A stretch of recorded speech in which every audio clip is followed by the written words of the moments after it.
President Trump is adding a big name to his legal team. Former New York City Mayor Rudy Giuliani says he's ready to defend the president against special counsel Robert Mueller. Joining us with reaction is Republican strategist Jackie Bally and Democratic strategist Dallas Jones.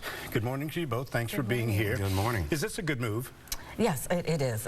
Rudy Giuliani has publicly stated that his goal is to get in there and to end the investigation in 2 weeks. We saw Comey's memo come out. It exonerated the president. There is no obstruction of government. There is no collusion with Russia, according to Comey. And even liberals like Feinstein and Waters said that a year ago. So Rudy Giuliani said it's time to just end the bleeding.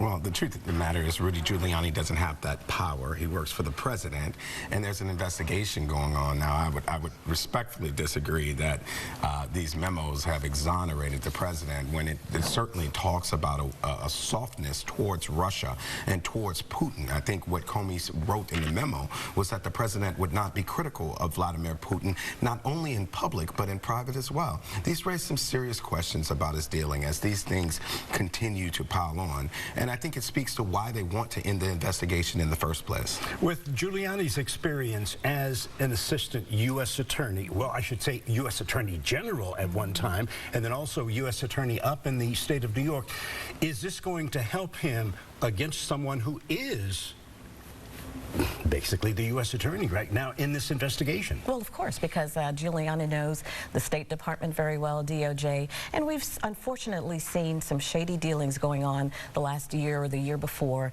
and definitely trying to obstruct this current president. And so Giuliani understands those bureaucracies very well. He understands criminal law, but most importantly, he's a great spokesperson. He can go to the press, he can go to the television stations, and he can articulate the president's message. I'll say the only shady dealings that we've seen has been coming from this White House. Never before have we seen in the first parts of an American presidency so many questions, so many issues, so many memos, so many, a memo where the president is talking about another leader is talking about their hookers. These things are embarrassing to our country. I'm not sure how we quite justify this. And let's be clear about something. Rudy Giuliani worked closely with Robert Mueller.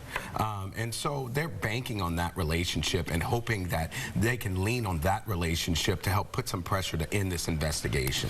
Well, right now we have a Senate race here in the state of Texas that is very, very close. Beto O'Rourke is closing in on Ted Cruz. Just 3 points separate them.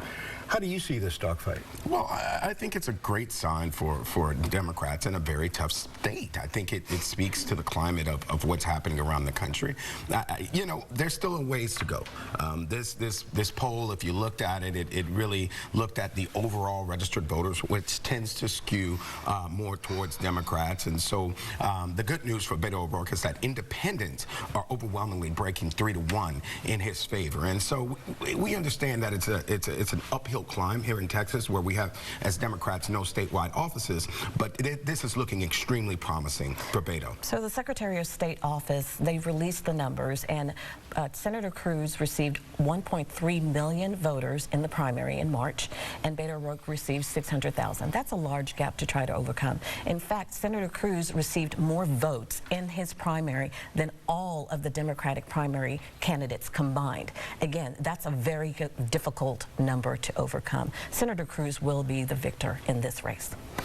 Today, all around the country, everyone is paying tribute to the life of former First Lady Barbara Bush. Any comments?